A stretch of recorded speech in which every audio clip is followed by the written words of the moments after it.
Hello, I'm Harold Munro, editor-in-chief at the Vancouver Sun and Province, and joining me is legislative reporter Katie DeRosa from Victoria. Hi, Katie. Morning, Happy Harold. Monday. Yes, it's a bright and sunny Monday at the legislature.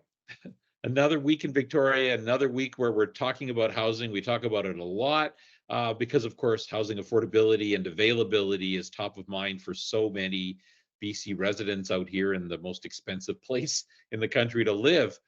So this is a big week in the BC legislature, as you've been telling readers for the last little while, with the NDP expected to use its majority to push through several bills that represent perhaps the most ambitious makeover of housing and housing zoning and planning in the history of the province. So I'm not sure where to begin, Katie, but what is the province hoping to achieve with all of these bills?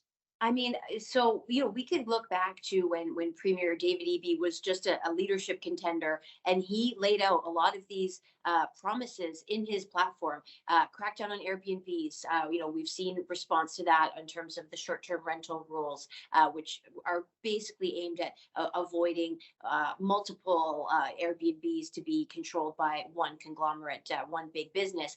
We've promises to upzone single family homes so that you could build 6 units on a single family home to allow for what's called missing middle housing, townhouses and multi-family units on one property.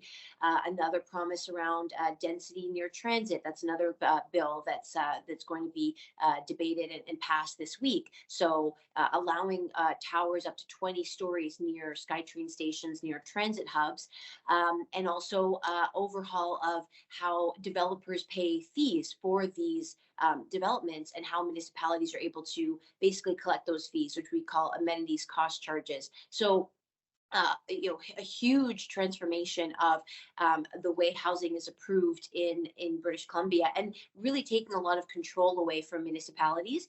The upzoning legislation, for example, will take away the ability for municipalities to have the final say through rezoning hearings. And I mean, View Royal Mayor had kind of tongue in cheek had a meeting called the last rezoning hearing. Our last, like almost like a funeral for rezoning hearings, because municipalities are trying to call attention to the fact that the province is taking power away from them. But again, Right. the province says that that's the only way to push through this housing. Mm. So we have heard concerns from critics about the various consequences of some of these pieces of legislation as they're pushed through, around property values could shoot up because suddenly a single family lot could now be home to 6 units. So what does that do to the property value? Same thing around transit hubs. The value of that land could rapidly shoot up, and therefore take away the ability to build affordable housing. And finally, concerns that the legislation does not require a certain percentage of affordable units. So critics are saying, well, we're just hoping that developers build this affordable housing without requiring them, setting quotas for them to do so. So it's just a snippet of some of the concerns. Right. And opposition parties are saying, we're not going to get to debate this because the government is intent on forcing these through closure. So basically forcing them through with limited debate. Interesting. Well, I mean, there's a lot to unpack there. And when you mentioned about public hearings and doing away with public hearings because you wouldn't have require a rezoning in order to if you upzone everything to multiplex. Now, on the one hand, several local governments have in recent years tried to do away with public hearings themselves for a number of types of development because they say they're a big waste of time, and you typically just get uh, the NIMBYs out to object to a development, and you don't hear from the people, of course, who are going to live there in the future because they don't live there yet. So you've got that on the one hand. On the other hand, you also have municipalities just concerned about a blanket upzoning and what that might do to some of their community planning efforts. I guess municipalities are have to hit housing targets, but there's a big difference, as I'm coming to understand, between upzoning in a built-out city like Vancouver or say Burnaby and a greenfield city like Surrey and Langley, where you still have a lot of open areas to be developed from zero. Mm, So well, and there that's a seems to great be some point. because Yeah. I had talked to Langley Township Mayor Eric Woodward, and he raised exactly that point, is that with this blanket rezoning, it doesn't give the municipalities control to build the kind of housing that is needed for their community, and like you said, to plan in a way that is unique to the specific community needs. So again, that is some criticism, is that you can't treat Vancouver the same way as you treat Langley Township or Surrey. And so we've heard from mayors on that. We've also heard from mayors about the where's the infrastructure investment going to come from? If they are through the Housing Supply Act meant to meet a certain number of housing targets, what's the guarantee that they're going to have the funding for sewage and for the rec centers and water, basically all the amenities and infrastructure you need to support that growing community? And so that has been where the province has been pointing to the federal government, saying, well, the Mhm. feds have to cough up the infrastructure funding. And the federal government, so far has not promised to do that, or has not made firm guarantees. So that's another reason why mayors are concerned about this legislation, that, like you said, it's a blanket policy for, very different communities. And now the opposition, Liberals and Greens, are also concerned, and they've been beating Housing Minister Ravi Kahlon up about this a little bit last week, about the lack of detail in these bills that they're supposed to vote on. What are, I mean, there's plenty to talk about there, but are there a couple of key things that the opposition would like to know before they vote? Yeah, for example, on the upzoning legislation, a big factor on that is the setbacks, like how far the structure needs to be from the front and the side of the property line, how tall the structure can be. That was a big factor in Victoria, for example, where Victoria had tested the waters with its missing middle policy and actually had to revamp the policy, because developers said it was so restrictive that it was not really possible to build a townhouse that made sense financially. So we don't know what the province is going to set in terms of those building requirements. So that's a big question mark that the opposition has raised. So again, they're saying we're supposed to vote on this legislation without the fine details that are going to dictate how this policy actually is practically applied on the ground.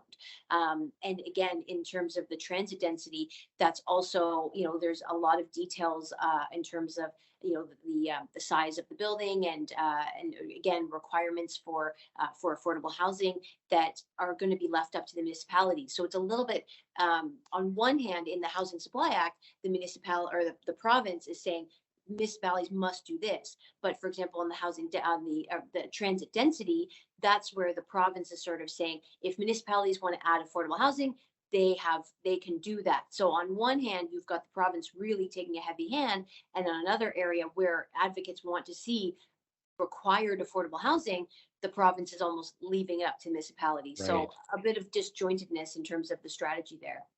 So if the details aren't in the legislation now, when will they come and how will they come?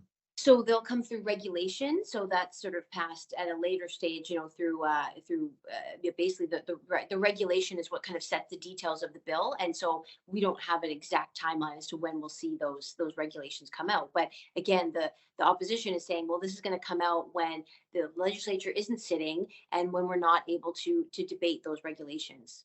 I see. So it doesn't require a vote of the the regulations do not have to go to a vote of the legislature. It can be, No. is it cabinet that passes it, or how does that work? Exactly. Yeah, exactly. The Yeah. cabinet would pass it. And so again, the opposition is basically saying it's like signing a blank check.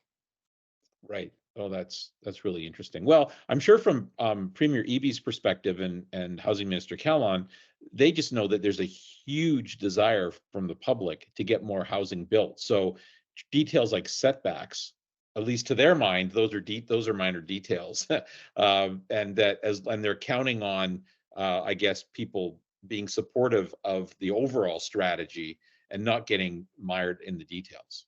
Yeah, yeah, I think that's an accurate portrayal. But again, we've talked to some housing researchers who have said, well, the details is where it could really impact the, Right. again, property values, how it impacts, neighborhoods. So yeah, there's a lot of we'll have to see. But with such a transformative housing package, it's causing some concern there.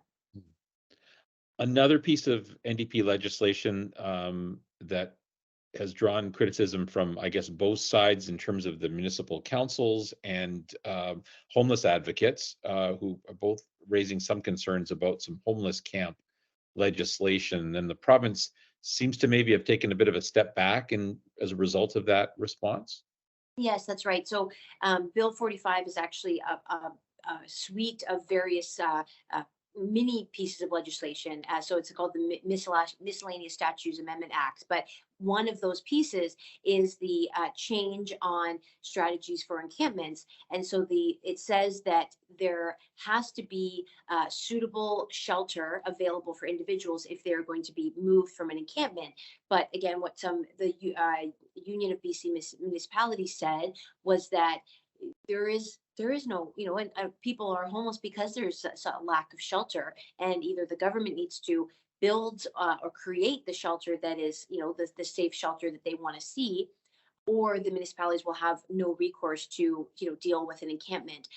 However, there is court legislation that says exactly that, legal precedent that says Right. has to be available shelter to move people on. So what David Eby said is the province is just doing what the courts have already dictated.